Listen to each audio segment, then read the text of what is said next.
அன்பானவர்களே, அன்பு வணக்கங்கள். உங்கள் வீட்டில் யாராவது இறந்து போயிருக்கலாம். அப்படி இறந்தவருடைய ஆத்மாவானது மேல் உலகம் ஆவி உலகத்திற்கு சென்று இருக்கும். அந்த ஆவி உலகிலே வாழ்ந்து கொண்டிருக்கும். மறுபிறப்பு எடுக்கும் வரை அந்த ஆவி உலகில்தான் அந்த ஆத்மாவுடைய வாழ்க்கை இருக்கும். அப்படி இருக்கின்ற அந்த ஆத்மாவானது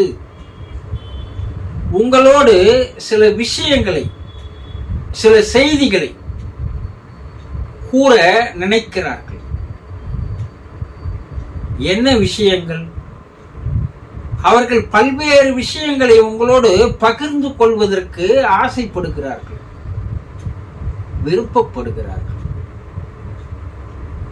அதில் ஒரு விஷயம், இப்போது என்ன சொல்ல விருப்பப்படுகிறார்கள், விரும்புகிறார்கள் என்பதை நாம் பார்க்க போகிறோம்.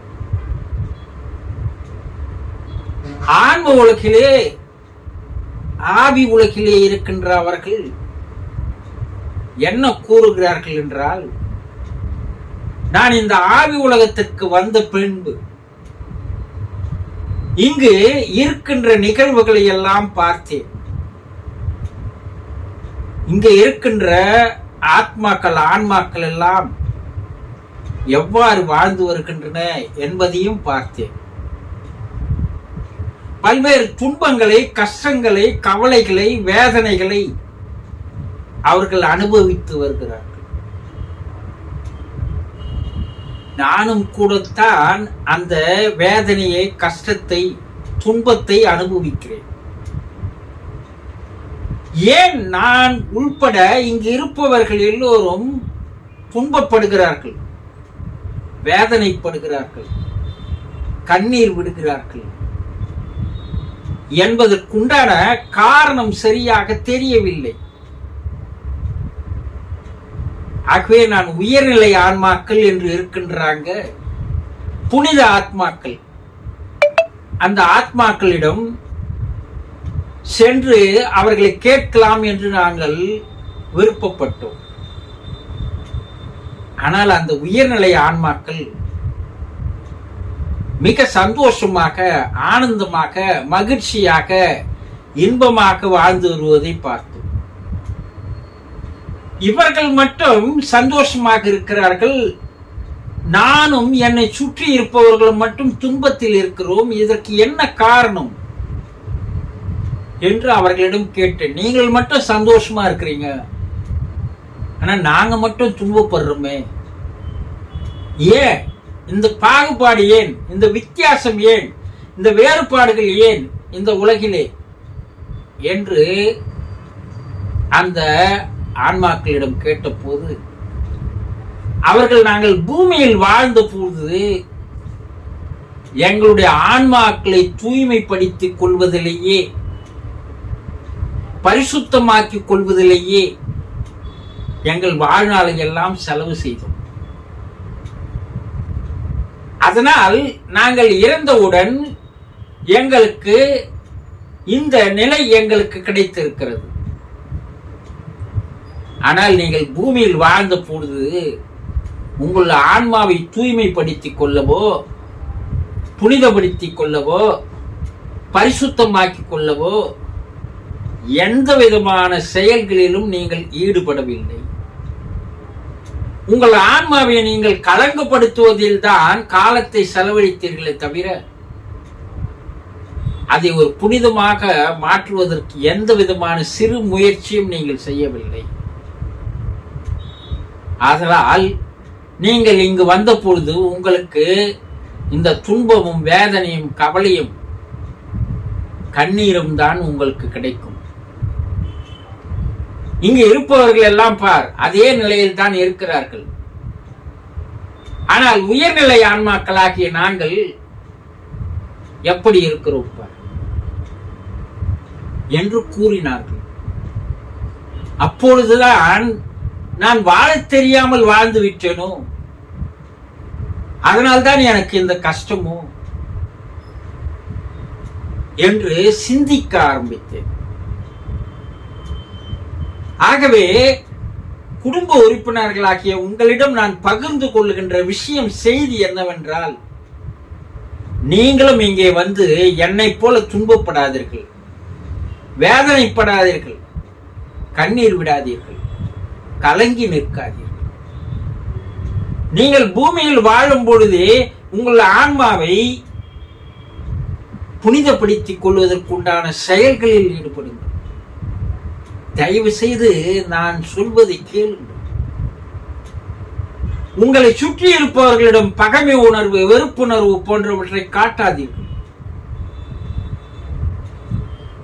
அது உங்களுடைய ஆன்மாவை கலங்குபடுத்திவிடும். பொறாமையை, பேராசையை விட்டு தள்ளுங்கள். அதுவும் உங்கள் ஆன்மாவை கலங்கப்படுத்தும். கல் நெஞ்சிக்காரனாக தயவு செய்து வாழாதீர்கள். இலகிய மனம் படைத்தவர்களாக, இரக்க குணம் உள்ளவர்களாக, கருணையின் வடிவாக வாழுங்கள். அது உங்களுடைய ஆன்மாவை தூய்மைப்படுத்தும். அஞ்ஞானத்திலிருந்து ஞானம் பெறுவதற்கு முயற்சி செய்யுங்கள். அஞ்ஞான மாயையிலே சிக்கி ஆன்மாவை கலங்குபிடித்துக் கொள்ளாதீர்கள்.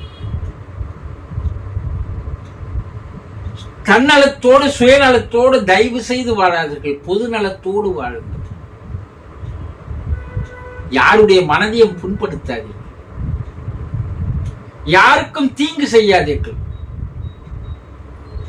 யாரையும் தீய சொற்களால் சுடாதீர்கள்.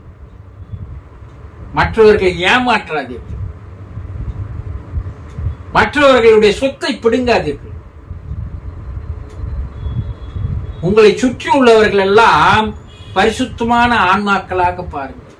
அப்போதுதான் நீங்கள் உங்களுடைய ஆன்மா பரிசுத்தமாக மாறும். பூமியினுடைய வாழ்க்கை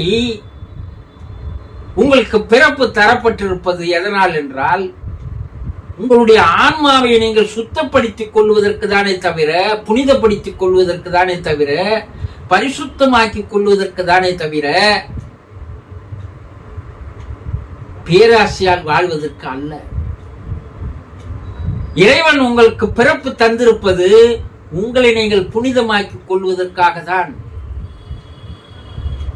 மனித பிறப்பு என்பது ஒரு மாபெரும் வரம்.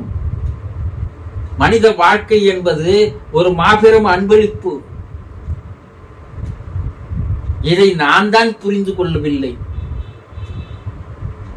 என்னுடைய புலன் இன்பங்களுக்கு கட்டுப்பட்டு நான் வாழ்ந்ததால் இங்கே வந்து அனுபவிக்கின்ற நரக வேதனையை தயவு செய்து நீங்களும் அனுபவிக்க கூடாது. என்னுடைய குடும்ப உறுப்பினர்கள் இந்த வேதனையை தாங்கக்கூடாது என்று என் மனம் கலங்குகிறது, கஷ்டப்படுகிறது, கண்ணீர் விடுகிறது.